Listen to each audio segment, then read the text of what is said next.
Bonjour à toutes et à tous. Très heureux d'être avec vous ce matin. Merci d'être venus nombreux à notre table ronde. Notre table ronde qui s'intitule « Peut-on mesurer le verre ?» Je m'appelle Stéphane Marchand, je suis le rédacteur en chef d'un magazine économique qui s'appelle Pour l'écho et qu'évidemment je vous recommande chaleureusement. Peut-on mesurer le verre ? Pourquoi est-ce qu'on pose la question ? Eh bien parce que, évidemment, l'essentiel de ce siècle va être consacré à tenter de limiter les émissions de gaz à effet de serre, de protéger le climat. Et la seule façon de le faire de manière efficace, c'est, avant de faire du verre, c'est de savoir à quel point ça coûte de ne pas faire du verre. Et aujourd'hui, on va beaucoup parler de ça.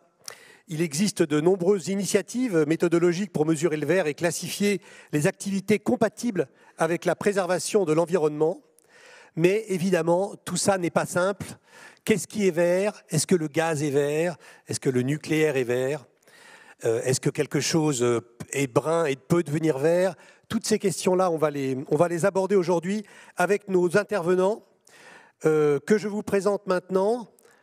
De l'autre côté de la table, Antoine Deruenne, qui est chef du service des politiques publiques à la Direction générale du Trésor. Bonjour Antoine. Hélène Blake, à côté de moi, qui est économiste à la division performance et information environnementale de l'OCDE.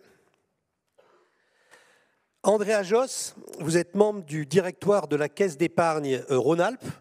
Vous êtes un peu la directrice financière de cette caisse.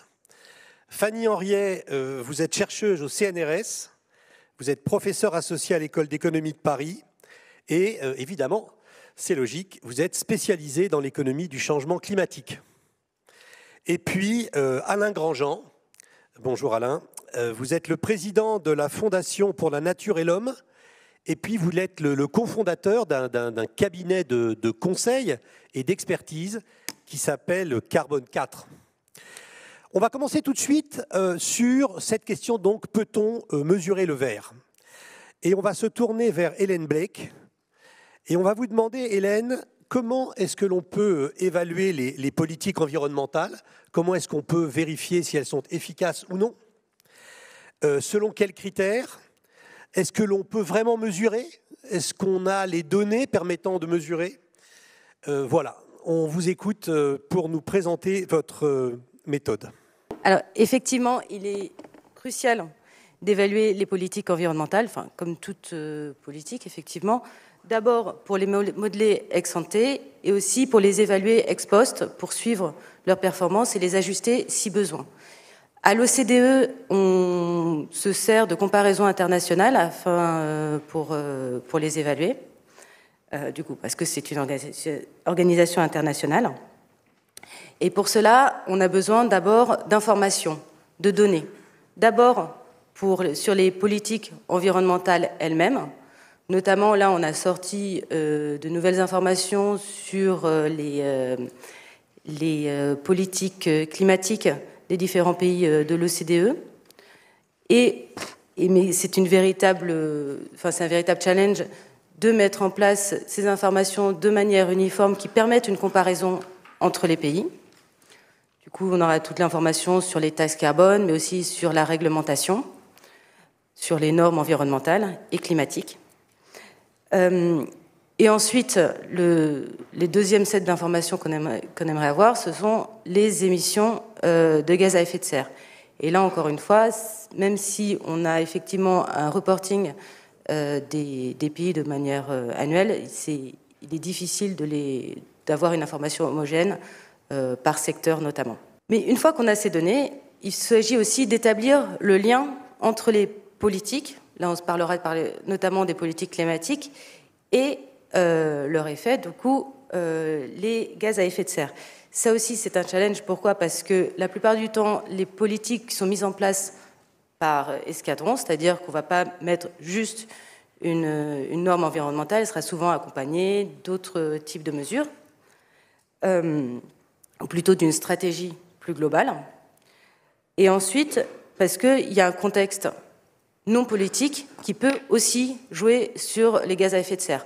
Par exemple, à la fin des années 2000, on a vu en Europe une baisse des émissions de gaz à effet de serre, notamment liée, sans doute, due à la baisse de l'activité économique, mais ça s'est fait aussi en même temps du lancement de la deuxième phase du marché carbone européen. Du coup, qu'est-ce qui était lié exactement au marché carbone européen? Qu'est-ce qui était lié à la crise? C'est difficile à établir. Bon, toutefois, malgré ces difficultés, on peut quand même, et heureusement, sortir quelques lignes directrices assez fortes. D'abord, en comparant les différents pays, on a réussi à voir que les pays qui agissent le plus pour le climat, c'est-à-dire ceux qui ont le plus de mesures, mais aussi les plus restrictives, sont ceux, effectivement, qui baissent le plus leur émission de gaz à effet de serre. Et aussi, ce qu'on arrive à voir, c'est que, considérant à l'intérieur des pays des données statistiques précises, on arrive à avoir plus ou moins l'efficacité de telle ou telle mesure. Notamment, si on regarde en Europe, on a pu voir que le marché carbone européen a effectivement permis de baisser les émissions de gaz à effet de serre d'environ 10% en 15 ans. Du coup, ça, en utilisant des données plus précises sur les entreprises émettrices. On a pu voir aussi que, par exemple, en regardant ce qui s'est passé en Allemagne, au Danemark, que le soutien aux énergies renouvelables au début des années 2000 a permis de baisser les coûts de ces énergies renouvelables, parce que les gens se sont mis à établir les énergies renouvelables et aussi ont appris à réduire leurs coûts d'eux-mêmes. Et ensuite, on a pu voir un autre exemple, c'est de voir que des pays comme les États-Unis, qui, eux, vont pas forcément mettre des taxes carbone, mais plutôt des normes environnementales, grâce à des normes sur les véhicules, ont réussi à baisser aussi, à améliorer l'efficacité énergétique de leurs véhicules. Toutefois, il faut souligner quand même que c'est visible dans un certain contexte, effectivement. C'est ce que je disais, ça dépend du contexte extérieur, mais aussi, effectivement, des politiques qui les accompagnent. On parle des zones à faible émission. À Londres, ils ont réussi à baisser leurs émissions grâce à une zone de faible émission, mais aussi, sans doute, grâce au développement d'un réseau assez dense de bus électriques. Du coup, il est difficile de généraliser, mais il est important d'avoir ces effets en tête quand on met en place des politiques d'abord, ne serait-ce que pour éviter les erreurs qui ont été faites dans le passé et à l'étranger. Et aussi pour un suivi ex post, là, il faut mettre en place, dans un pays précis, il faut mettre en place une méthodologie forte de suivi de l'information, des données, ainsi qu'un protocole de recherche assez strict. Merci Hélène, merci beaucoup. Je me tourne maintenant vers Antoine. Antoine, vous êtes dans cette salle le représentant de l'administration française, pas du gouvernement français, de l'administration française. Donc ça, c'est très important de le préciser. Vous travaillez au ministère des Finances. Le grand exercice du ministère des Finances, c'est le budget. Quand on mesure au ministère des Finances, c'est surtout pour faire le budget. Et vous, votre spécialité, c'est le budget vert. Expliquez-nous un petit peu ce qu'est l'exercice du budget vert. Merci beaucoup. Oui, donc je veux dire, donc Bercy, c'est évidemment le budget, mais c'est qu'un exercice parmi d'autres, en particulier un exercice important qu'on fait nous, en tout cas dans mon service et dans d'autres services aussi, c'est l'analyse des politiques publiques et notamment sur les aspects environnementaux. Donc ça, c'est important aussi en préalable de dire que cette question d'évaluation des politiques publiques est au cœur du travail qu'on peut faire aussi à Bercy. Donc là, sur un point particulier qui est le budget vert. On peut se demander pourquoi on fait un budget vert. Vous le savez peut-être, le budget en France, il est distingué par mission. Donc il y a une mission éducation, une mission aide au développement. Et donc on pourrait se dire, pourquoi faire un budget vert alors qu'il y a une mission écologie? Pourquoi? Il y a trois raisons en fait. La première raison, c'est qu'il y a des dépenses vertes ailleurs que dans le budget de l'écologie. Par exemple, quand on aide la rénovation des forêts, c'est vert, mais c'est pas dans le budget de l'écologie. Donc il faut avoir une approche plus large. La deuxième raison, c'est que quand on parle de vert, il n'y a pas qu'une seule dimension. Et ça, c'est très important. Évidemment, on a tous en tête l'atténuation face au changement climatique, c'est-à-dire la baisse des émissions de CO2, mais il y a aussi l'adaptation, la biodiversité, la gestion des déchets. Et donc, il faut regarder sur un ensemble de critères assez large. Dernier point, c'est intéressant de savoir ce qui est vert, mais aussi intéressant de savoir ce qui n'est pas vert. Et donc, il y a des dépenses qui peuvent être favorables et des dépenses qui peuvent être défavorables. Il y a même des dépenses qui peuvent être mixtes, c'est-à-dire qui, sur certains aspects environnementaux, sont positives, mais sur d'autres aspects ne le sont pas. Donc, comment on fait en pratique ? Il y a un groupe de travail interadministratif qui met des personnes à la fois du ministère de l'écologie, mais aussi du ministère des Finances, où on évalue chacune des dépenses selon 6 axes. Donc, les 6 axes qui sont lutte contre le changement climatique, adaptation au changement climatique, gestion de la ressource en eau, gestion des déchets, lutte contre les pollutions et préservation de la biodiversité. Et donc, sur chacun de ces axes, on regarde si la dépense est favorable, neutre ou défavorable. Et à la fin, ça vous donne des exemples. Donc, la gestion durable de la forêt, c'est considéré comme une dépense verte, à la fois sur l'axe atténuation, parce que ça permet de capter et de faire des puits de carbone, mais aussi sur la dimension biodiversité. Après, il y a des dépenses qui sont mixtes. Par exemple, le financement de nouvelles infrastructures ferroviaires. Oui, le train, c'est bien pour inciter au report modal, donc inciter à ce que les gens utilisent d'autres moyens de transport qui sont moins consommateurs de CO2. Mais d'un autre côté, il faut les construire, il faut artificialiser les sols, et donc ça, c'est plutôt négatif. Donc c'est une dépense qui est mixte. Et à la fin, il y a des dépenses qui sont défavorables. Donc, par exemple, la construction neuve. Quand on subventionne la construction neuve, à la fois on artificialise des sols, mais aussi on émet du CO2 dans la construction.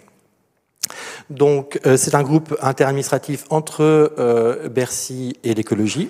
Et après, c'est un exercice qu'on présente au ministère en charge des dépenses, qui n'ont pas nécessairement leur mot à dire, c'est-à-dire qu'on leur dit que construire du neuf, ça artificialise, c'est pas nécessairement ce qu'ils attendraient.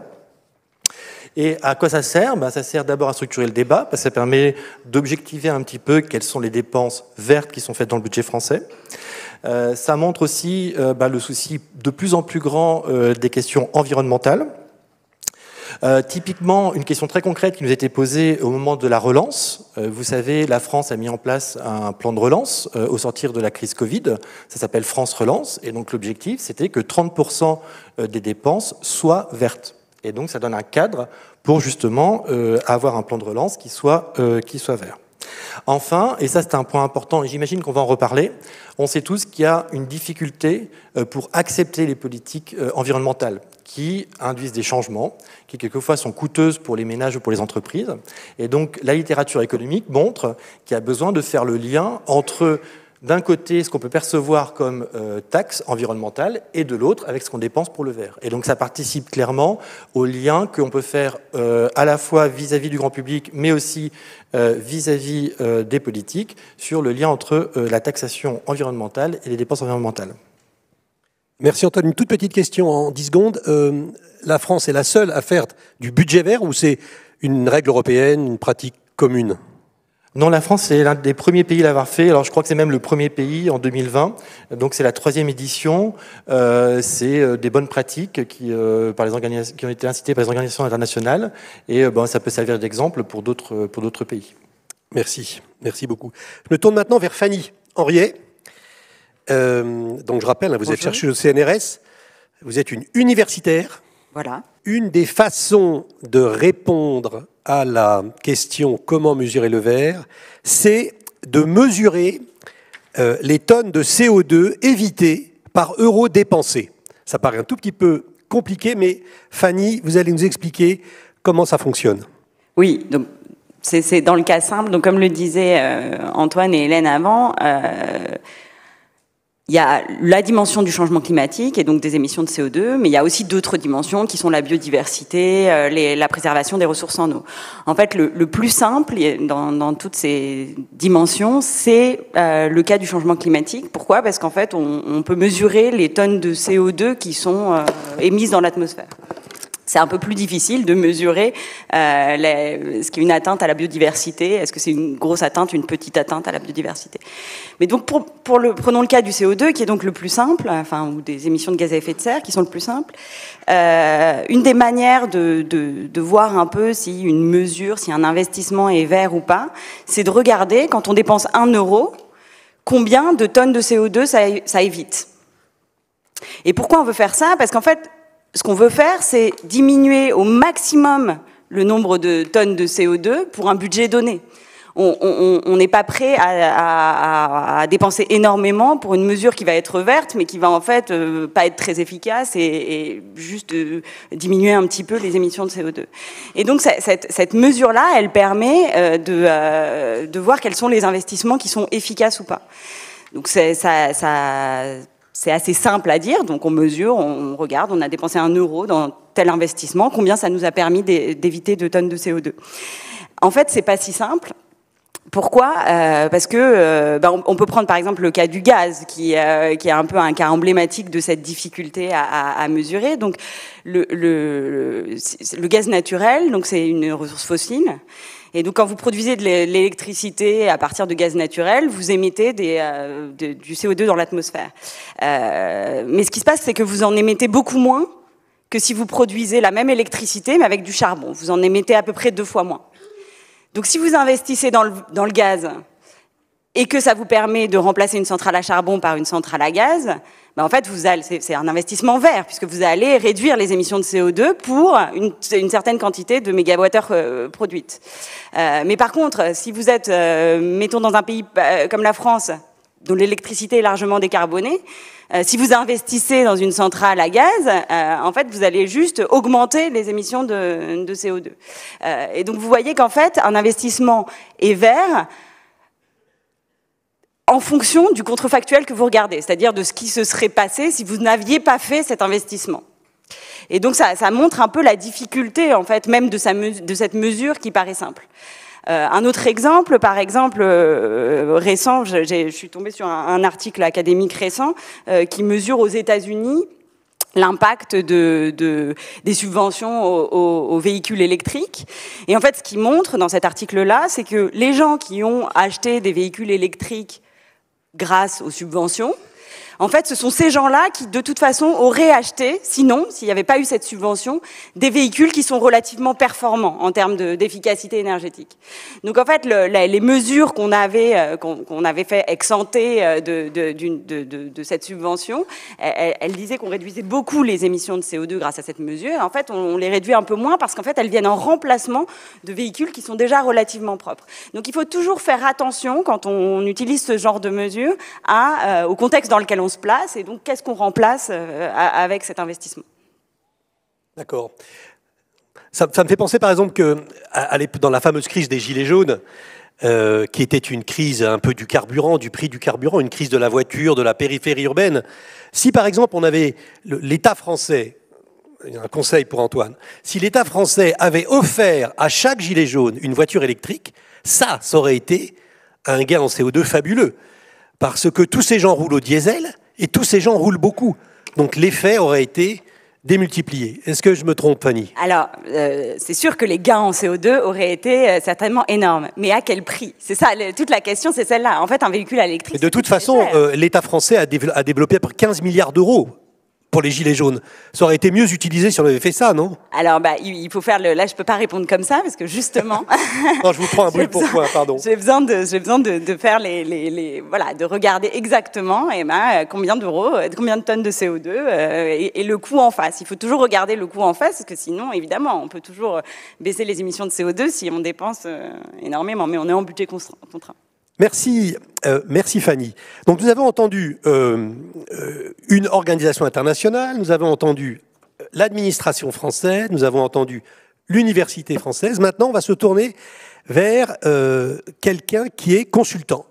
C'est une partie de votre métier, Alain Grandjean. Vous avez fondé Carbone 4, qui est un très célèbre et très pionnier parmi les cabinets qui s'occupent de ça. Mesurer le vert, c'est un exercice qui n'est pas réservé à une des 4 catégories que l'on vient de voir. Et vous mesurez le vert, vous avez des entreprises qui sont vos clientes et vous leur prêtez un service en mesurant le verre pour elles. Non, on ne leur prête pas, on leur vend. Hein. Vous leur vendez, bien sûr. D'ailleurs, ça tombe bien parce que ça permet de rémunérer les collaborateurs qui sont bien contents. C'est bien de sauver la planète, mais il faut aussi manger le soir, donc, et même le midi, parfois le matin. Donc oui, Carbone 4 a été créé il y a 15 ans par Jean-Marc Jancovici et moi-même, et maintenant on est 3 associés, un peu plus de 100 consultants.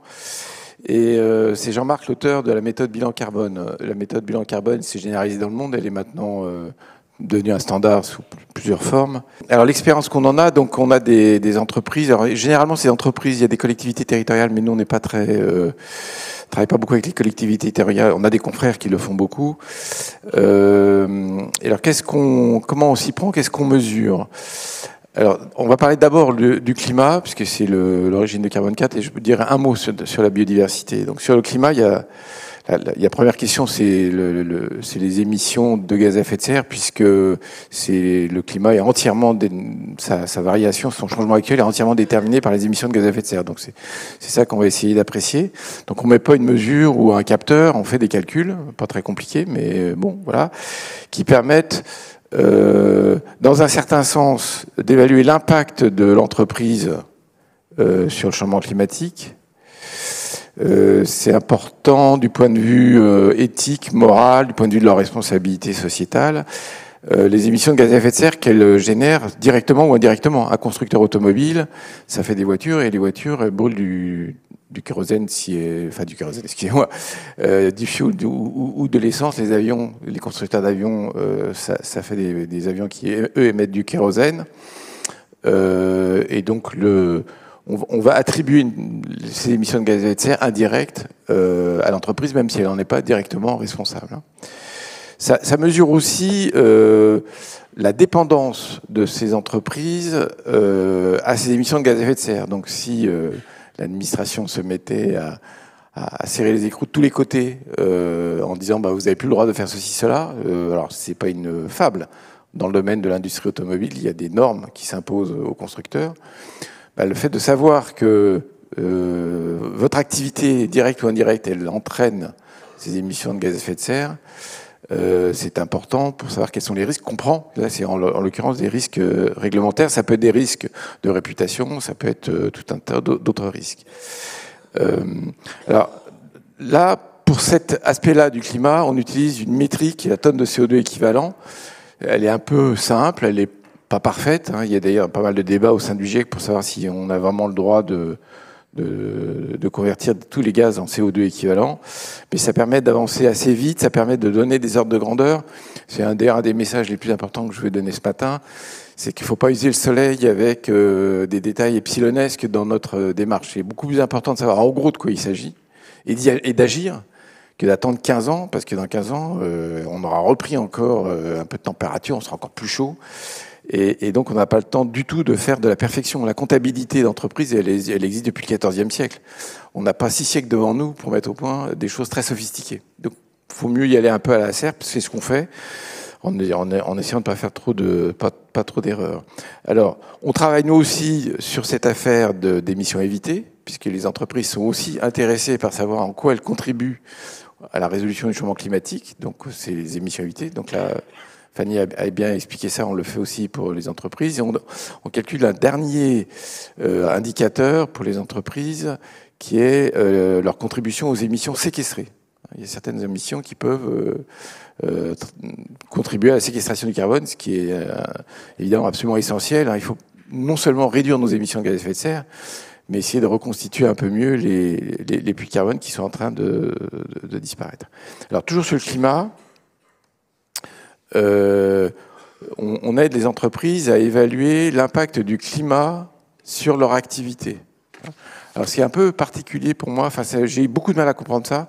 Normalement on se dit, les entrepreneurs, ça s'occupe avant de s'occuper de morale, ça s'occupe de ses affaires et donc des risques du climat sur l'entreprise. En vrai, nos clients s'intéressent à cette affaire-là que depuis quelques années, alors que ça fait 15 ans qu'on en trouve qui s'intéressent à réduire leurs émissions de gaz à effet de serre. Alors sur la question du risque physique lié au changement climatique sur les entreprises, la métrique est beaucoup plus compliquée que la tonne de CO2, parce qu'il y a plein d'aléas climatiques différents. les entreprises sont diversement exposées à chacun de ces aléas et elles sont diversement vulnérables à ces aléas. Donc là, on est dans un travail qui est beaucoup plus complexe, multicritères, rien que sur la question climatique. Je n'ai pas encore parlé de biodiversité et du reste. Mais là aussi, je vois qu'il y a beaucoup de progrès de méthodologie. On est très aidé par les travaux des laboratoires. On travaille, nous, avec les résultats de ce que fabriquent les scientifiques. Et on attend beaucoup de la réduction, de la résolution de l'effet du climat sur le territoire, parce que le changement climatique a des effets locaux. Et donc c'est vachement intéressant d'avoir une information sur 150 km, mais en gros, il faut être beaucoup plus précis que ça. Et donc là, il y a encore pas mal de progrès à faire là-dessus. Bon, dernier point, j'ai parlé donc du fait qu'on évaluait tout ça sur des systèmes, je ne l'ai pas dit, mais sur des entreprises, mais on peut le faire aussi sur des portefeuilles d'actions, on peut le faire sur des obligations, on peut le faire sur des groupes d'entreprises. Enfin, il y a beaucoup de systèmes, il faut bien se mettre d'accord sur la manière dont on va le faire. J'ai parlé de la métrique pour les émissions de gaz à effet de serre, donc par tonne de CO2 équivalent. Et je n'ai pas dit, mais il y a une méthode derrière. Donc là, en l'occurrence, j'ai dit que c'était le bilan carbone. Mais toutes ces mesures et ces évaluations sont faisables si on utilise des méthodes. Et il y a évidemment quelques débats de méthodes parce qu'à nouveau, tout ceci est assez récent. Voilà en gros le paysage. Donc pour terminer, c'est utile de faire ça. Donc je vais vendre ma soupe un petit peu. C'est utile parce que c'est important pour les entreprises, si elles veulent agir, de savoir sur quoi agir. On est dans une logique un peu rationaliste, un peu quantitative. Mais c'est vrai aussi de nous, individus. Donc il y a de plus en plus de calculateurs carbone. Nous, chez Carbone 4, on en a développé un qui s'appelle MyCO2, ou MyCO2 en anglais, qui permet d'avoir une mesure assez précise des effets de ses choix de vie, de sa consommation sur le climat, mesuré en tonnes de gaz à effet de serre. C'est le seul calculateur qui soit compatible avec l'instrument l'administration française qui mesure l'empreinte carbone de la demande finale des ménages. Donc c'est important d'être cohérent, parce qu'il y a plein de calculateurs qui vous donnent des chiffres un peu différents. Tout ça pour dire que de quoi on parle, c'est important de bien le préciser. Il y a parfois des débats qui résultent simplement du fait qu'on ne parle pas exactement de la même chose. Voilà, je m'arrête sur le climat. Merci Alain, on reviendra vers vous. Une petite indication pour la salle, vous pouvez vous poser des questions. Je dirais même que vous devez poser des questions, puisque c'est votre responsabilité, la part de l'exercice qui est la vôtre, et on sera ravis d'y répondre. Je les recevrai sur la tablette qui est devant moi. Donc n'hésitez pas à en poser, on vous a sûrement expliqué comment faire. Je me tourne maintenant vers Andrea Josse. Andrea, vous êtes banquière. Alors les banques, dans ce débat, ont deux caractéristiques importantes. D'abord, elles ont plein de données fiables qu'elles connaissent, des données certaines. C'est les données de leurs clients. Et deuxièmement, les banques peuvent soit prêter, soit pas prêter. Les banques peuvent faire pression sur leurs clients en leur disant « Écoutez, vous n'êtes pas assez vert, on ne vous prêtera plus d'argent. » Ou « Si vous n'êtes pas plus vert que ça dans 2 ans, c'est fini, le prêt s'arrête. » Donc, parler à une banquière, c'est extrêmement intéressant. Alors, la première question, Andrea, ça va peut-être là sur les données, justement. Ces données, comment vous les obtenez exactement et qu'est-ce que vous en faites ? Bonjour à tous. Effectivement, un peu à l'image de ce que disait Antoine sur le public, la banque, finalement, c'est le reflet de la société sur la partie financement privé. On voit dans notre bilan tout ce qu'on peut octroyer comme financement au secteur privé, que ce soit les entreprises ou les particuliers. Donc aujourd'hui, le bilan d'une banque reflète la société et on a énormément de données qui sont à disposition. Alors, il y a quand même quelques prérequis avant d'aller mesurer le vert dans ces données. Déjà, il y a un enjeu de conservation de la donnée, de collecte de cette donnée-là, donc un énorme enjeu informatique pour les banques. Et ensuite, le deuxième enjeu, mais on l'a déjà tous un peu évoqué, c'est comment est-ce qu'on qualifie ces données-là. Il y a des choses qui sont très simples à qualifier. Quand on finance un véhicule vert, on peut dire ça c'est du financement vert, on ne se pose pas la question. Quand on finance des panneaux photovoltaïques ou des éoliennes, ça c'est du financement vert, on ne se pose pas la question. En revanche, dans nos bilans, on a énormément de financements où on va avoir plus de difficultés à la qualifier. Je vais prendre 2 exemples sur tout ce qui est prêt immobilier, sur les prêts à l'habitat. À ce moment-là, on va se tourner vers des données externes, vers des partenaires externes, on va aller récupérer les DPE, et avec les DPE, en fait, on va donner une couleur à notre bilan. On a les adresses des biens qu'on finance, on va récupérer les DPE, et on va pouvoir dire, voilà, notre performance énergétique sur les habitations qu'on finance, elle est classée de cette manière-là. Sur les entreprises, c'est encore un peu plus compliqué, et là aussi on va aller vers des partenaires externes et on va regarder finalement quelles sont les émissions de gaz à effet de serre par secteur. Et donc on va dire, voilà, il y a des secteurs qu'on finance qui sont aujourd'hui extrêmement émissifs en gaz à effet de serre, d'autres qui le sont moins, et donc on va pouvoir donner une couleur à notre bilan en disant, voilà, on a un bilan qui est vert ou un bilan qui est plutôt marron, et après il y a toute cette zone au milieu sur de l'orange. Donc ça c'est le premier travail de qualification de la donnée qui est extrêmement important. Ensuite, on a un 3e enjeu, c'est de rendre ces données comparables avec les autres banques. Si on commence à publier de la donnée sur notre bilan, il faut aussi qu'on soit certain que les autres banques ont la même approche que nous. On voit qu'il y a quand même beaucoup de biais méthodologiques, donc il faut partir d'une estimation. Mais ensuite, il y a aussi, et c'est ce qui aujourd'hui nous aide de plus en plus, c'est toute la réglementation, notamment européenne, qui arrive, qui va nous aider en fait à rendre nos bilans comparables les uns par rapport aux autres. Une fois qu'on a fait ce premier travail d'estimation, c'est de se dire en fait pourquoi est-ce qu'on veut le mesurer? Quel est le sens de cette mesure pour une banque? Et je pense que là, il y a 3 enjeux fondamentaux. On le fait déjà pour des fins de transparence. Aujourd'hui, en tant que banque, on nous demande beaucoup de transparence et la clientèle nous demande beaucoup de transparence sur nos financements. Et je pense que de plus en plus, on va nous demander en fait à quoi sert l'argent qu'on dépose sur nos comptes, sur vos comptes.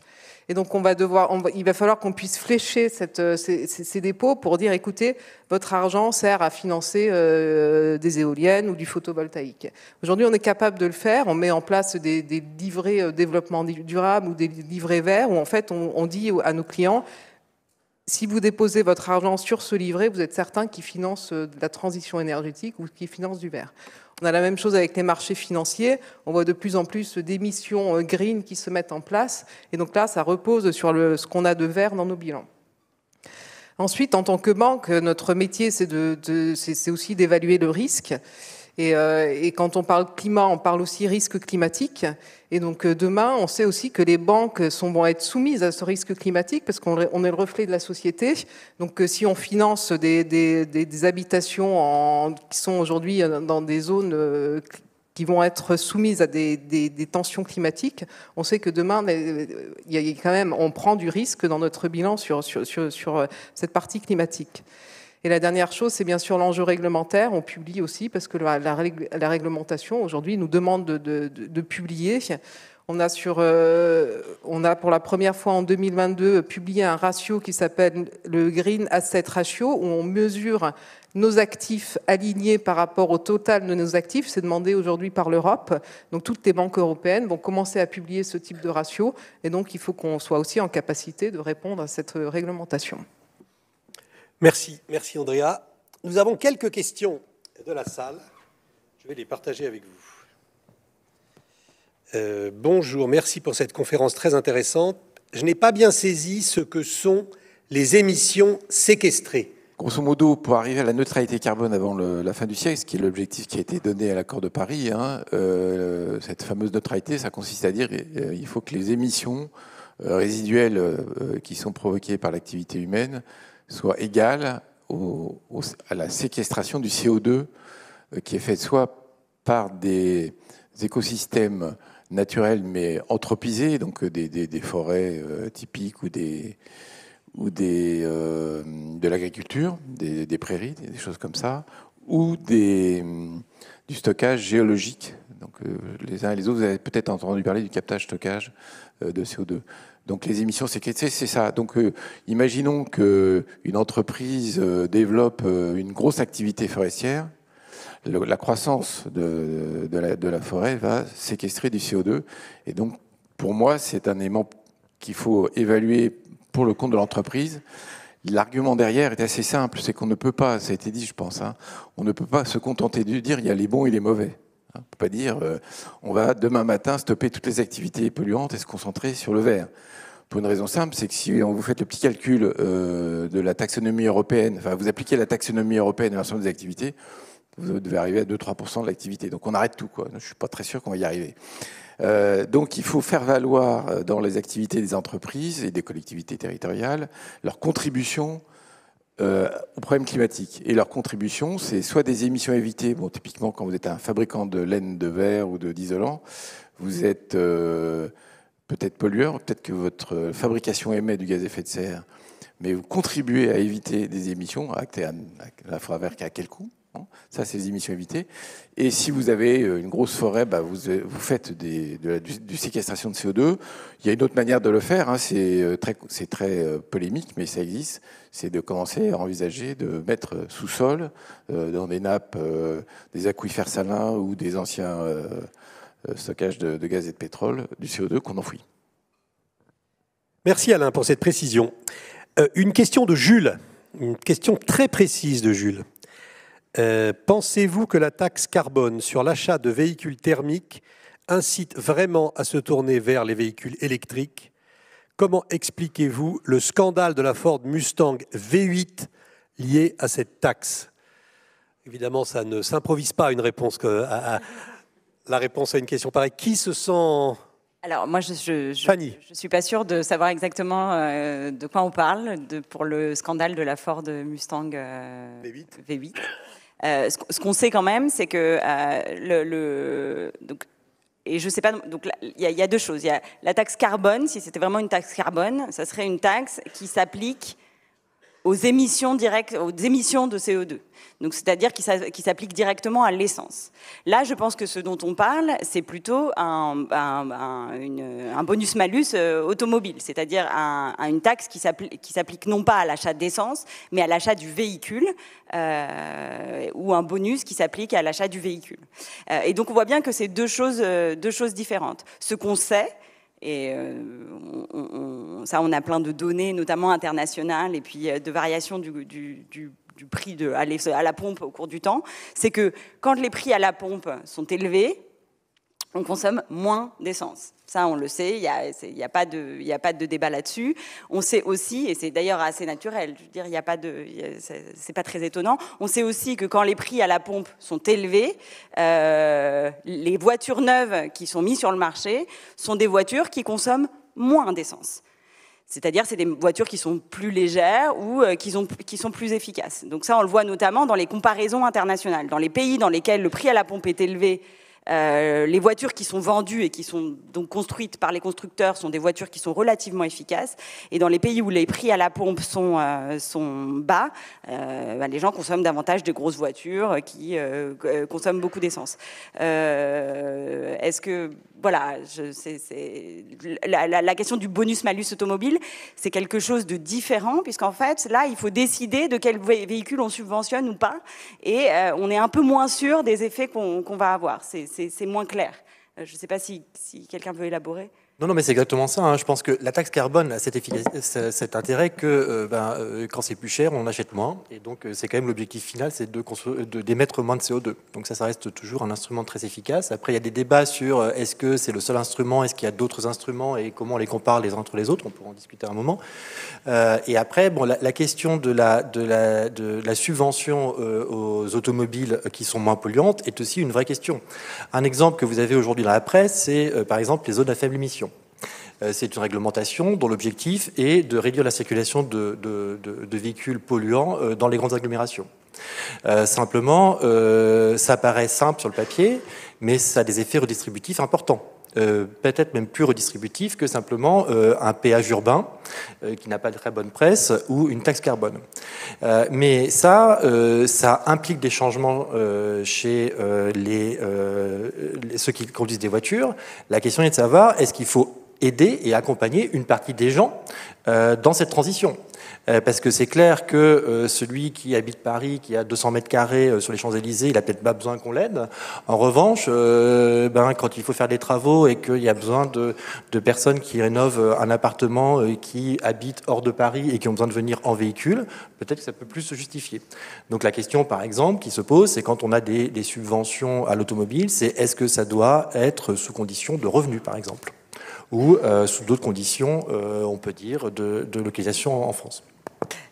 Aussi, un point quand même, c'est que quand on subventionne des voitures moins polluantes, il faut voir exactement qu'est-ce qu'on subventionne.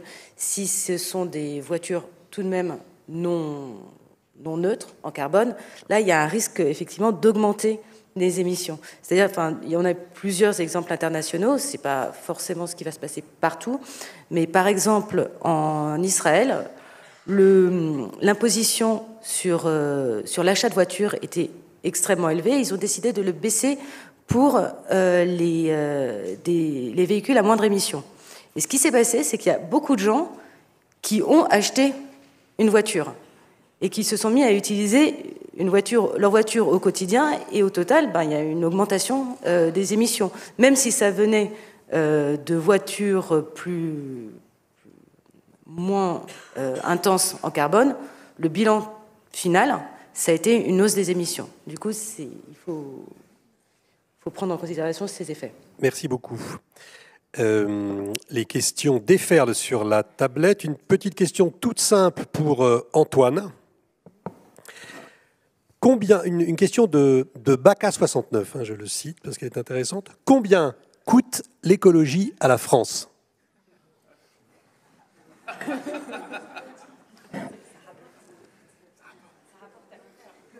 Oui, c'est ça rapporte. Je crois que c'est la bonne réponse, ça rapporte à long terme. Je ne suis pas sûr qu'on puisse se poser la question comme ça, en fait. Dans la mesure où on peut savoir combien on dépense en termes sur le budget de l'État, ça a un sens, mais il faut voir que les effets économiques sont quand même très très larges. Le fait qu'on ait une TICPE, donc c'est une taxe sur les carburants, a un impact sur l'économie, plutôt négatif à court terme, parce que ça veut dire que on consomme moins, mais a priori très positif à long terme, puisque ça permet de limiter les émissions de CO2. Donc c'est une question qui se répond pas simplement par un chiffre. Et d'ailleurs, je crois que c'est quand même un message qui est important, et j'imagine qu'il est partagé par les autres personnes autour de cette table, c'est qu'on ne peut pas résumer le verre à un chiffre, un indicateur qui est parfait, qui répond à tout. C'est compliqué. Il y a plein de dimensions, c'est difficile à mesurer, mais c'est pas parce que c'est difficile à mesurer qu'il ne faut pas qu'on le fasse. Parce que c'est aussi une question, c'est faut-il mesurer le verre ? Il y a une réponse sûre. La réponse c'est oui. Sait-on mesurer le verre ? C'est plus compliqué, mais il faut qu'on continue. Merci Antoine. Je voulais juste dire sur cette histoire de combien coûte l'écologie, les premières estimations au niveau mondial, en tout cas, de combien coûtaient les mesures qui permettaient d'éviter le changement climatique, c'était à peu près 1% du PIB mondial par an. Et les bénéfices, par contre, d'éviter un changement climatique trop important, c'était 5% du PIB mondial par an. Donc, en gros, ce que ça veut dire, c'est que les bénéfices sont supérieurs aux coûts, en tout cas au niveau mondial. Après, évidemment, pour un niveau donné de réduction d'émissions de CO2, on a envie de dépenser le moins possible, et c'est là que la mesure est importante, parce qu'elle permet de cibler les mesures efficaces. Hélène. Je me permets aussi, ce qu'il faut souligner, c'est que aussi les combustions fossiles coûtent aussi assez cher. On a des estimations sur une cinquantaine de pays selon lesquels les subventions aux énergies fossiles en 2020 ont coûté 183 milliards de dollars aux États. Du coup, ça aussi, c'est un point à prendre en compte. Merci beaucoup. Une question maintenant de AR, un peu longue mais très intéressante sur la méthode de cette table ronde. Comment s'auto-évaluer pour identifier si oui ou non nous mesurons du verre et non autre chose ? La problématique de la table ronde semble être tout autant comment mesurer le verre que pourquoi mesurer le verre. Les différents propos et points de vue montrent des divergences sur les méthodologies, même de mesure, qui ne sont parfois pas explicités au demeurant. Petite Petite demande de la salle. Enfin, les valeurs sous-jacentes des démarches évaluatives exposées semblent elles aussi différentes. N'y a-t-il pas confusion entre évaluation et mesure, entre mise en position de valeur et établir un étalon pour comparer et discuter rationnellement? Donc c'est une question de méthodologie. Est-ce que, Alain, vous vous sentez à l'aise? Complètement. J'ai tout compris la question, donc je vais forcément faire une réponse intelligente.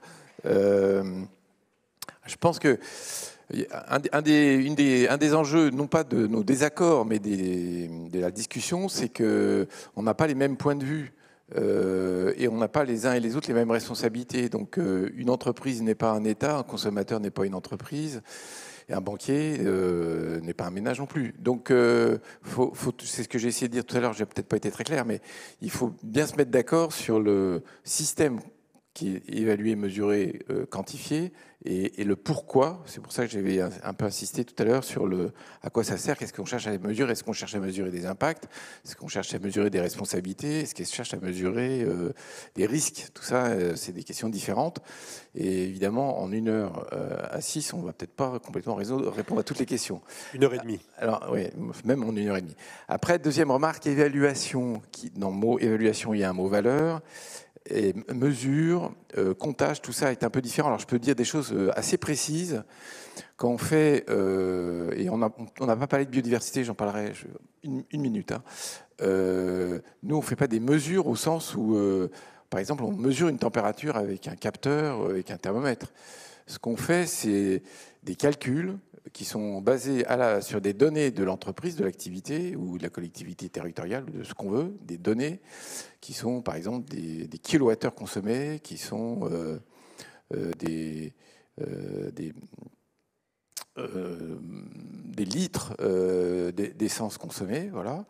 Et puis on multiplie ça par ce qu'on appelle les facteurs d'émission, qui sont des bases connues, assez reconnues, qui permettent de connaître un fameux kilowattheure. Ça a été évoqué tout à l'heure sur le charbon versus gaz. Un kilowattheure, combien ça émet de CO2 quand ça... un litre d'essence, quand ça brûle, combien ça émet de CO2? Un kilowattheure, en fonction de la source d'énergie, combien ça émet de CO2. Bon, ça, c'est sur la partie mesure versus calcul versus appréciation. Après, l'évaluation, évidemment, ça renvoie à des systèmes de valeurs. Et si on s'occupe, c'est pour ça que je vais parler de biodiversité 2 secondes, si on s'occupe du changement climatique, c'est bien parce qu'on met une valeur. Alors les économistes la quantifient, mais nous, chacun d'entre nous, on a des valeurs derrière ça. On se dit, une planète dont la température moyenne planétaire aura augmenté de 4-5 degrés, où il y aura des milliards d'habitants qui ne pourront pas vivre, parce qu'elle sera inhabitable dans plein de régions, évidemment, c'est des questions de valeur. Donc on ne va pas les ramener à des chiffres. Merci beaucoup. Alain, on va peut-être rester avec vous dans la mesure où il y a plusieurs questions sur comment mesurer la biodiversité, la valeur de la biodiversité, comment évaluer, encore plus précis, comment évaluer la valeur d'une espèce protégée. Oui. Alors là, je pense que ça revient, peut-être, c'est bien d'enchaîner là-dessus, parce qu'il y a le mot valeur qui est derrière à nouveau, et je pense qu'il faut bien distinguer. Alors pour le coup, les questions quantitatives et scientifiques sur est-ce qu'on sait évaluer au sens mathématique du terme, compter des espèces qui disparaissent, ça c'est une chose. Et puis il y a une autre chose qui est dire quelle est la valeur qu'il y a derrière. Est-ce que on parle de valeur financière, de valeur morale, de valeur religieuse, j'en sais rien. Donc là c'est un autre débat dans lequel je ne vais pas rentrer parce que j'ai déjà pris la parole trop longtemps. Alors en revanche sur la biodiversité, donc il se trouve que nous chez Carbone 4 on fait ça depuis un certain temps et on a été d'ailleurs incité à le faire par le monde financier. Donc c'est pas que des monstres. Ils sont aussi parfois utiles à quelque chose. Et donc, ils nous ont poussés à faire ça. Et donc, il y a une grosse différence entre la question de la biodiversité et la question du changement climatique. C'est que les vecteurs d'érosion de la biodiversité sont diverses. Il y en a 4, 5, 6 familles différentes. On peut parler des polluants, des pesticides, on peut parler de la fragmentation des espaces. Je ne vais pas faire un cours sur la biodiversité. Donc, alors qu'en matière de climat, ce qui nous sert de métrique, c'est le polluant, c'est la tonne de CO2 équivalent, celle qui fait le changement, qui est le levier du changement en matière de biodiversité. Les méthodologies reconnues internationalement, elles ne font pas ça.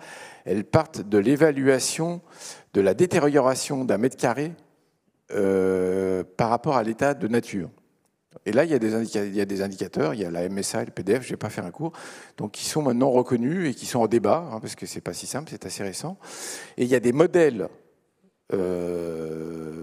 biologiques et écologiques qui permettent de se servir de ces indicateurs pour ensuite faire un lien entre l'activité de l'entreprise et la détérioration de la biodiversité mesurée par ces indicateurs. Donc là, je ne vais pas rentrer là-dedans parce que c'est un peu compliqué. Le message simplement, c'est de dire on a probablement 15 ans de retard sur ces questions de biodiversité par rapport à la question du climat. J'ai dit tout à l'heure que c'est Jean-Marc Jancovici qui avait créé le bilan carbone. Grosso modo, c'est au début des années 2000.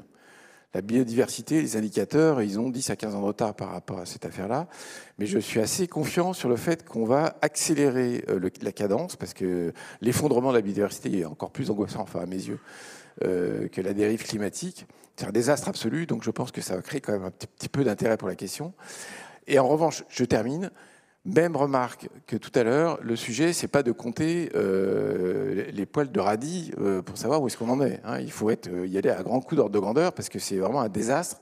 Il faut aller vite et sans doute appliquer parfois des principes de précaution, c'est-à-dire des simplifications absolues pour être sûr de ne pas aller trop loin. Merci Alain. Il y a encore pas mal de pression dans la salle pour qu'on réaborde la question de la Ford Mustang V8, mais on va passer parce que beaucoup de sujets nous occupent aujourd'hui. Hélène, je me tourne vers vous parce que quand on dit « peut-on mesurer le vert ?», il faut réaliser que tous les pays ne sont pas à la même enseigne. Tous les pays n'ont pas la même capacité d'action. Et une partie du sujet, c'est d'être capable de mesurer la vulnérabilité des pays au réchauffement climatique. Et ça, c'est votre spécialité. Comment faites-vous ? Spécialité, je ne sais pas, mais du coup, on fait ça effectivement chez nous. Oui, à l'OCDE. Quand on considère la vulnérabilité d'un pays, c'est un peu, bon, au parallèle, on va faire le parallèle avec un actif financier, c'est-à-dire qu'il y a deux types de risques. Il y a le risque physique auquel fait face un pays, c'est-à-dire des inondations, des canicules, des feux de forêt, etc. Du coup, les risques très physiques, et les risques de transition, c'est-à-dire comment il va être impacté, enfin son économie, son activité, sa santé générale va être impactée par les mesures menant à la décarbonisation de l'économie. Et pour cela, il faut évaluer les deux dimensions du risque aussi. C'est premièrement l'exposition au risque, c'est-à-dire qui va être affecté, la proportion de la population qui va être affectée à de fortes chaleurs, par exemple, et la vulnérabilité elle-même, c'est-à-dire comment ces personnes vont être affectées. C'est-à-dire que si la population a un âge élevé, elle va être plus affectée que si les gens sont plutôt jeunes face à de fortes chaleurs. Alors, ce qu'on fait, c'est qu'on regarde d'abord l'exposition. À l'OCDE, on a développé des données grâce à une information géospatiale et climatique sur l'exposition à 7 différents risques, mais notamment du coup, les fortes chaleurs à différents niveaux, les feux de forêt, les inondations. Du coup, combien la proportion de forêt qui va être exposée à un risque de feu. Et ensuite, donc ça, il y a des données qui sont développées petit à petit grâce à des données géospatiales. Maintenant, la question aussi, ça va être la vulnérabilité. Là, c'est un peu plus compliqué parce qu'il faut avoir des données assez précises sur le type de population qui est affectée. Du coup, on parlait de personnes selon l'âge, mais par exemple, dans le cas des forêts, il faut aussi prendre en compte l'espèce d'arbres qui sont pris en compte. Par exemple, au Portugal, un pays que j'ai étudié récemment, l'eucalyptus brûle beaucoup plus facilement qu'un chêne. du coup, les forêts d'eucalyptus vont être beaucoup plus affectées, beaucoup plus vulnérables que les parties où il y a une majorité de chênes. Quand on parle, par exemple, mais quand on parle du risque de transition, là, l'approche est tout autre parce qu'on parle d'économie, on parle d'activité, on parle d'emploi et aussi globalement de bien-être. Là, ce qu'on regarde, c'est la proportion de l'économie qui est dépendante aux produits fossiles. Du coup, la proportion de l'emploi qui travaille, par exemple, pour le charbon, et puis s'il y a des grandes sociétés qui sont implantées.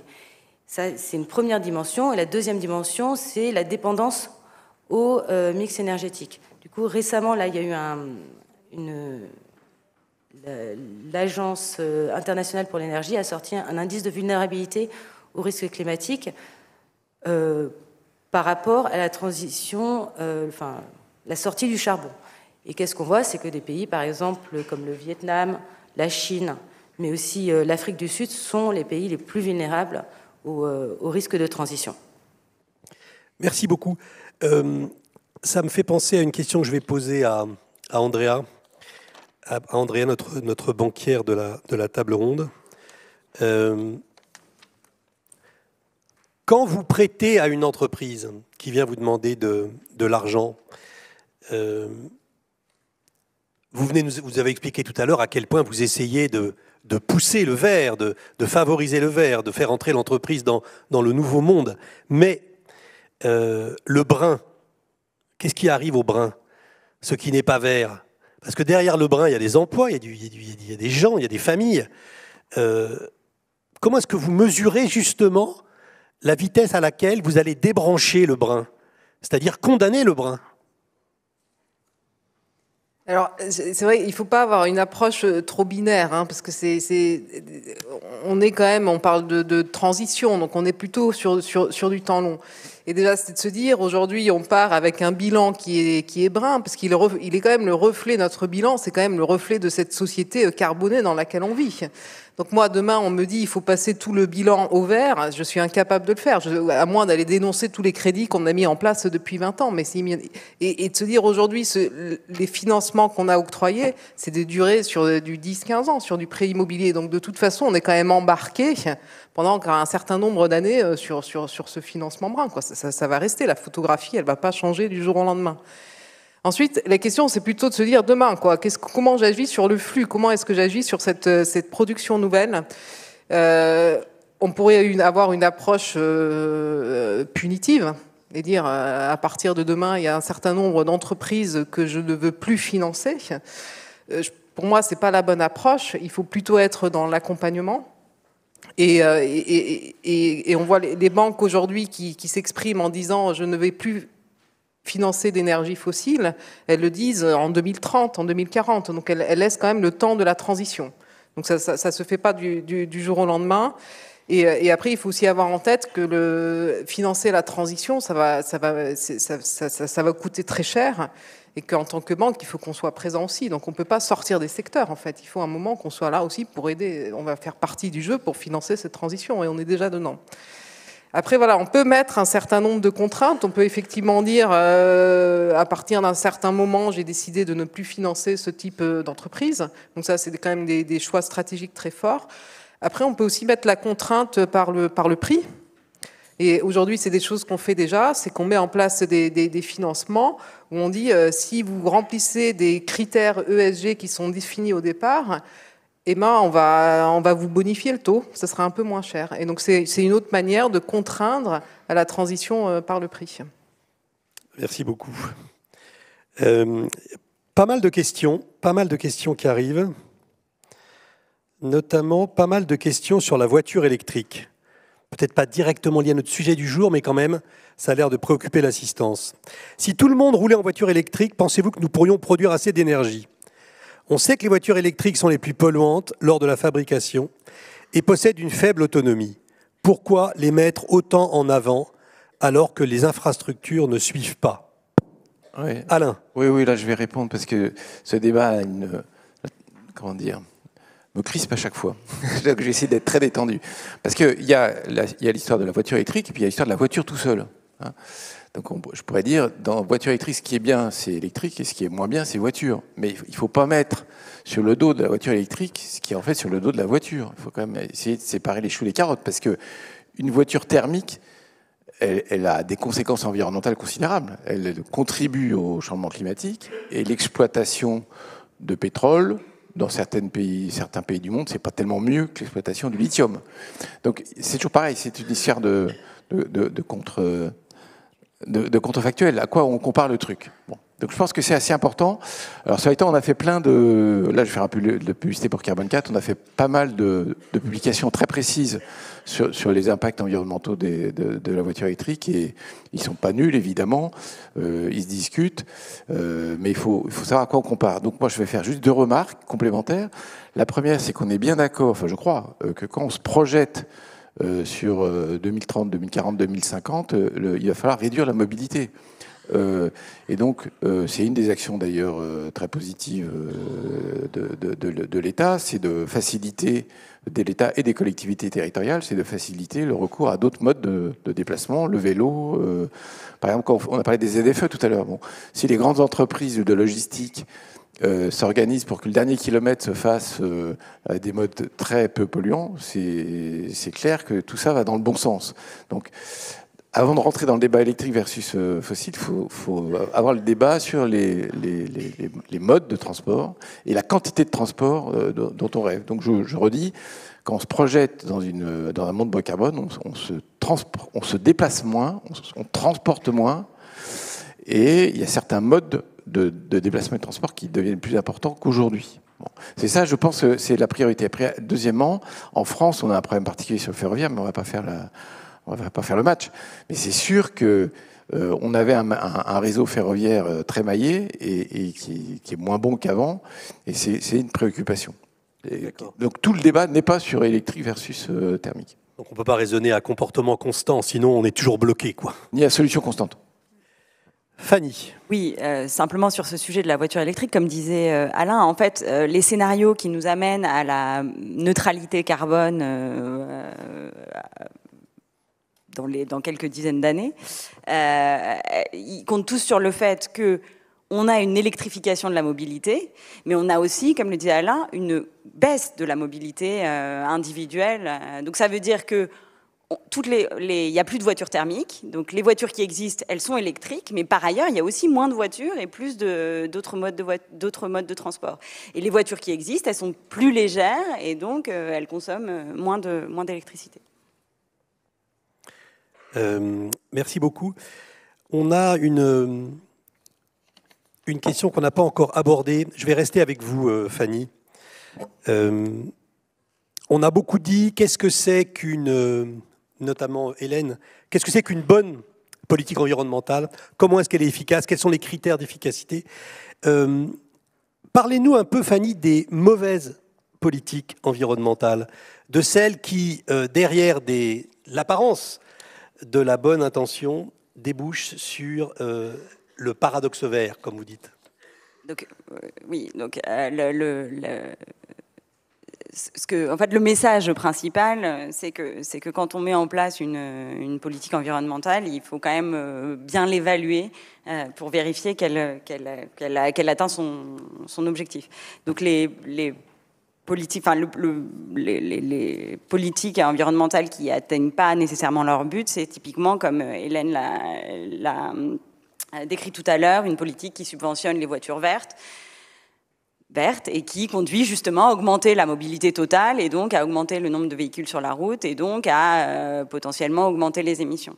De manière générale, des politiques qui sont uniquement liées à l'augmentation de l'efficacité des équipements sans veiller à aussi baisser la consommation d'énergie, elles conduisent à ce qu'on appelle un effet rebond et donc potentiellement à ne pas baisser tant que ça la consommation d'énergie ou les émissions. Donc typiquement, c'est ce genre de choses qui existent. Il y a aussi une autre grande catégorie, c'est du paradoxe vert, c'est la réaction du côté des producteurs de fossiles, quoi.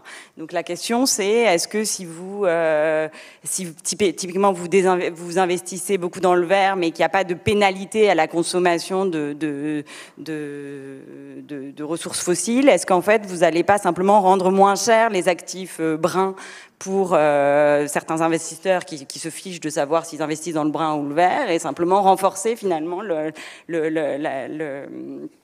l'intérêt de la rentabilité de ce genre d'actifs. Donc il faut faire bien attention à évaluer les différentes politiques.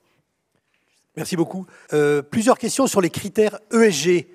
D'abord, à quoi servent-ils? Une autre question, est-ce que c'est du greenwashing de la part des entreprises, ces critères ESG? Est-ce qu'ils ont un sens?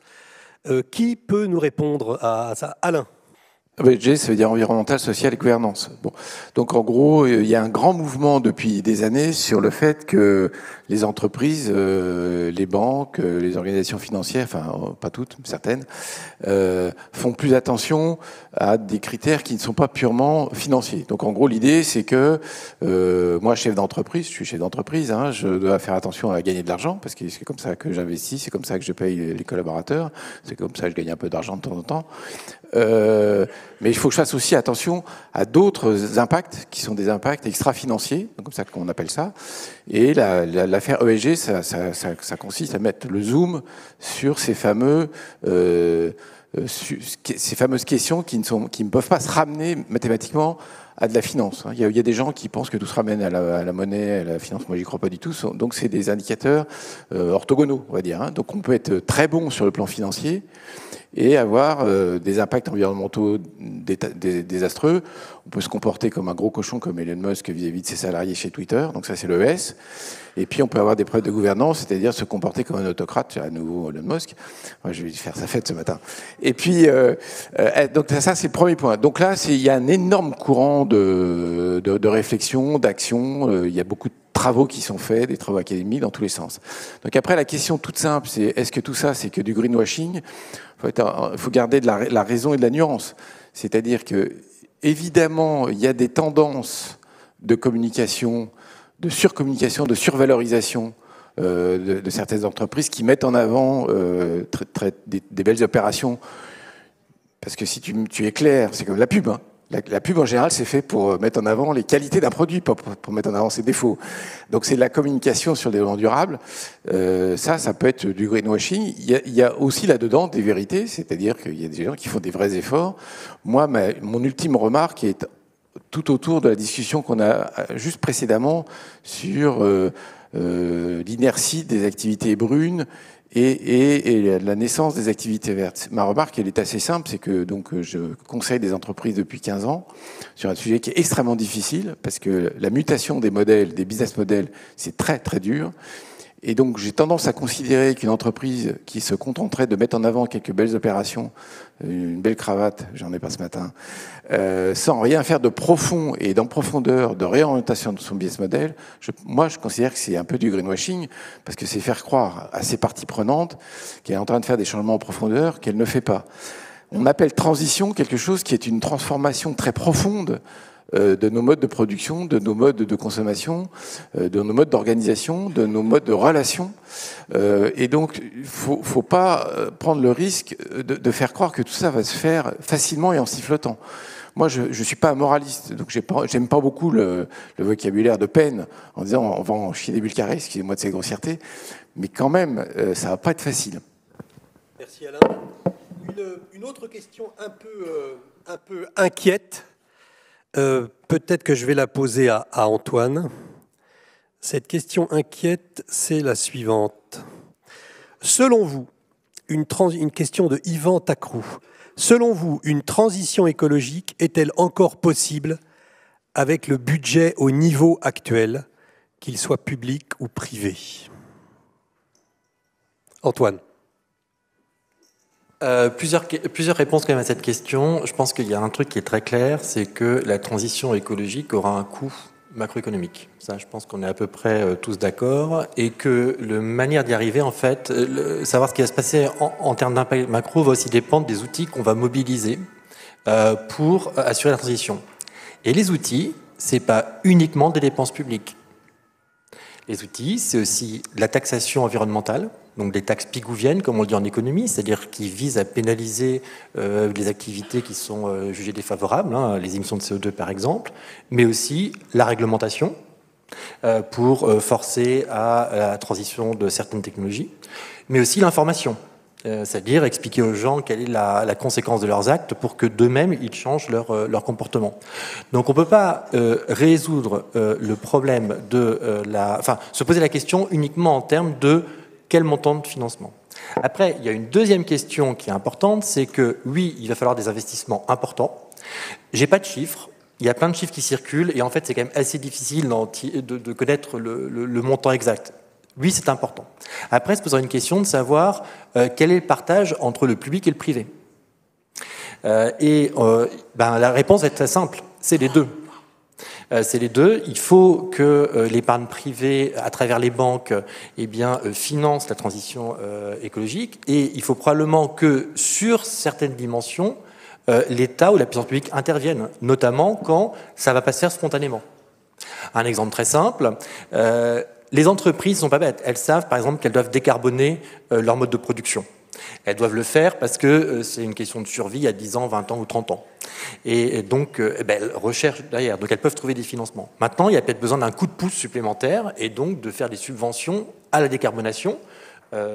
Aujourd'hui, par exemple, c'est ce qu'on fait dans France 2030, où on essaye justement de financer certains secteurs pour aider à la décarbonation.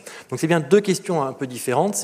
Il n'y a pas que les subventions pour assurer la transition écologique. Et deuxièmement, il y a bien un partage entre le secteur public et le secteur privé à financer et qui dépendra vraiment des différents secteurs.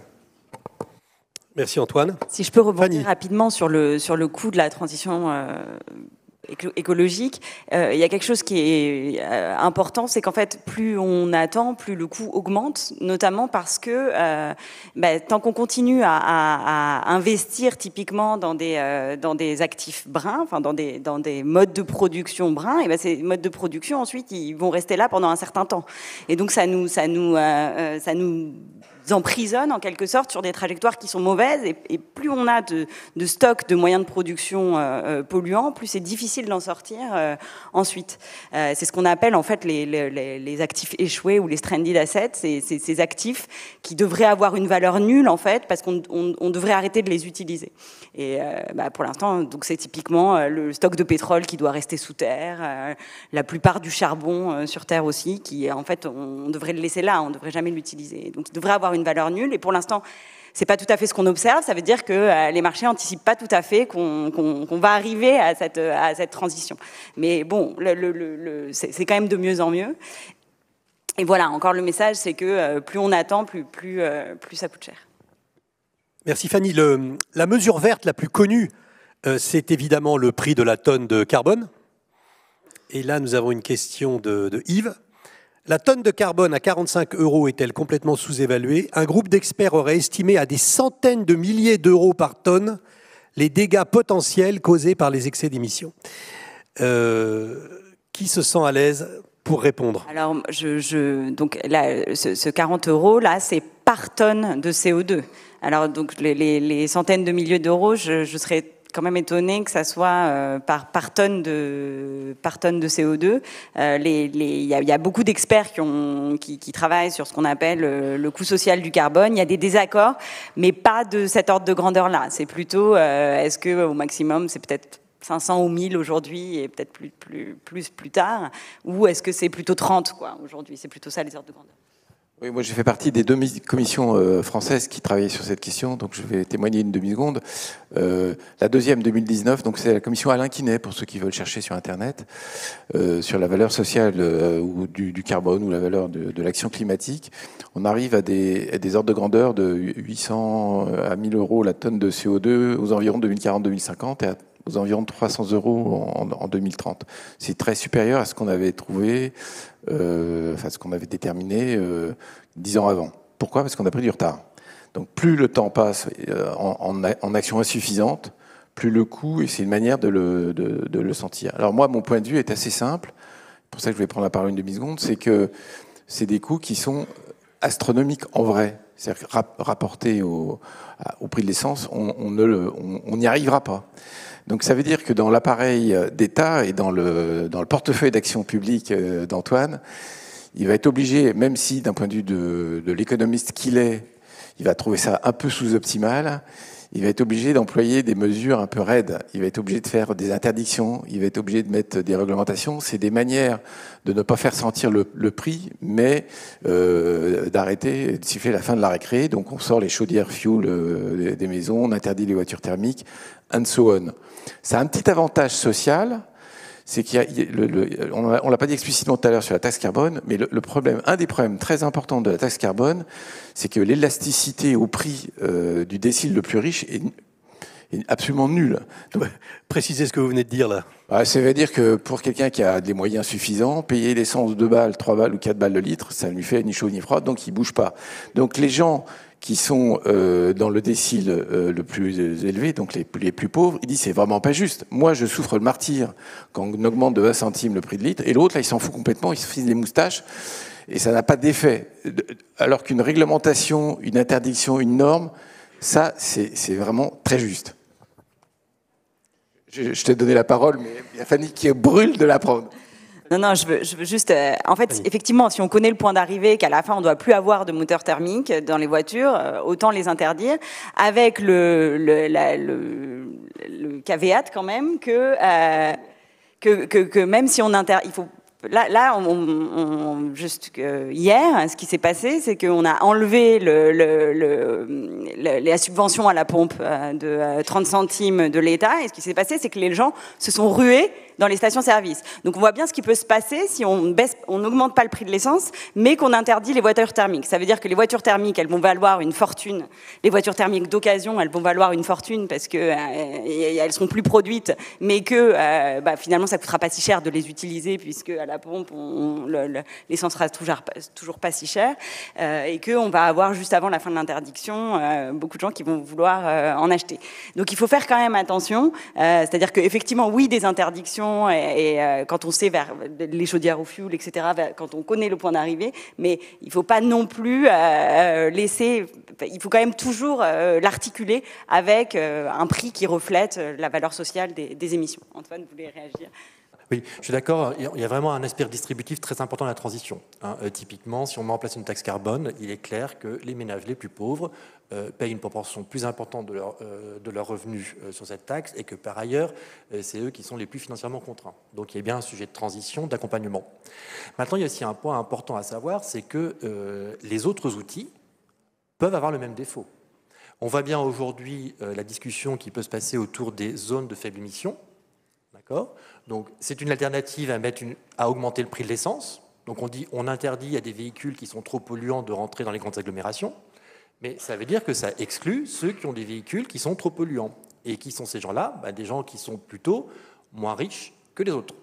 Donc en fait, la question de redistribution, elle est transversale à la plupart des outils qu'on regarde.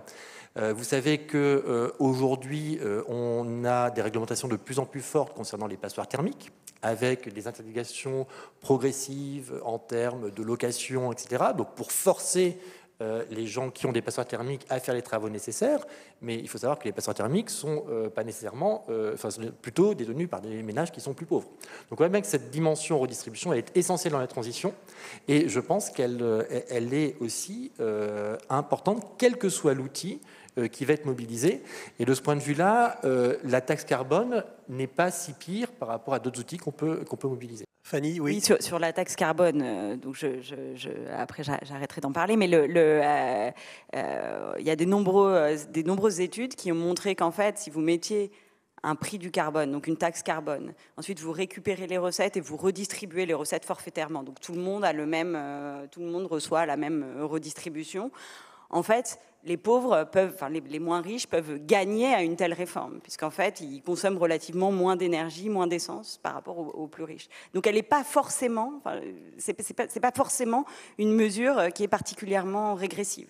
Et comme le disait Antoine, je suis tout à fait d'accord, il faut veiller toujours à ce que la transition écologique soit pas supportée uniquement par les moins aisés. C'est bien, on a un petit désaccord, c'est super.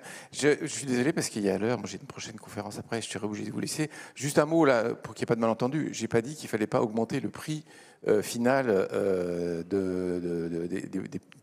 l'essence, du fuel et du gaz. C'est pas du tout ça que je pense. Non, genre je vais me le reformuler de manière plus nuancée. C'est que pour arriver à un prix aussi élevé que ce que donnent les modèles économiques qui sont derrière les travaux de la commission Quinet, c'est qu'il n'y a pas d'autres dispositifs simultanés qui permettent d'éviter d'avoir à recourir à un prix aussi élevé. Donc je vais reformuler de manière un peu moins polémique. Ce que je veux surtout dire, c'est que faut surtout pas fétichiser la taxe carbone, quelles que soient ses qualités, de même qu'il faut pas non plus fétichiser les réglementations, les interdictions. Je suis d'accord. Donc j'étais juste en train de dire qu'il faut un ensemble de mesures. D'ailleurs là, il se trouve, j'ai pas dit du tout, mais je fais partie du Haut Conseil pour le climat, et c'est les recommandations qu'on fait. C'est-à-dire qu'il s'agit d'utiliser toute une série de leviers. La majorité ont été dit par Antoine. J'en rajoute un qui a été dit, mais j'insiste un tout petit peu. C'est la responsabilité de la puissance publique, l'État, les collectivités territoriales et régionales ou subrégionales en matière d'infrastructure. Parce que évidemment que la question de l'usage de la bagnole dépend énormément des alternatives. Donc là, il y a un rôle de cadrage de la politique. C'est pour ça que moi, je trouve que c'est bien qu'il y ait un secrétaire général à la planification écologique dans ce gouvernement, parce que je pense que c'est ce sera une de ses fonctions de mettre de la cohérence, parce que tout ne peut pas être chez Bercy. Et comme on l'a dit, tout n'est pas non plus au ministère de l'Environnement. Tout ça, c'est bien des politiques intergouvernementales. On approche de la fin de cette table ronde. Merci Alain. On approche de la fin de cette table ronde. Et je note que sur la tablette, une question revient de manière un peu insistante. Donc on va finalement la poser. Elle n'a pas de rapport avec notre sujet, je vous le dis tout de suite. Mais elle a le rapport avec le vert, en revanche. C'est l'écoterrorisme. Que pensez-vous de l'écoterrorisme? Qu'est-ce que ça signifie? Est-ce que c'est le symptôme, le symbole, la dérive de quelque chose? Qui, à cette table, ressent quelque vraiment, chose? J'allais dire que je m'en allais, mais ça dépend de quoi on parle. Donc je pense qu'il y a un énorme problème de politisation du vocabulaire. Donc il faut d'abord définir de ce dont il est question, puis après on en reparle. Mais si être éco-terroriste, c'est foutre un peu de peinture sur un tableau, désolé, mais j'ai pas envie de parler de ça, c'est vraiment anecdotique. Ça dépend vraiment de quoi on parle. Le terrorisme qui se fabrique à coups de Kalachnikov et qui tue des centaines ou des milliers de personnes, ça c'est du terrorisme. J'ai pas encore vu d'action équivalente. Voilà. Merci à tous.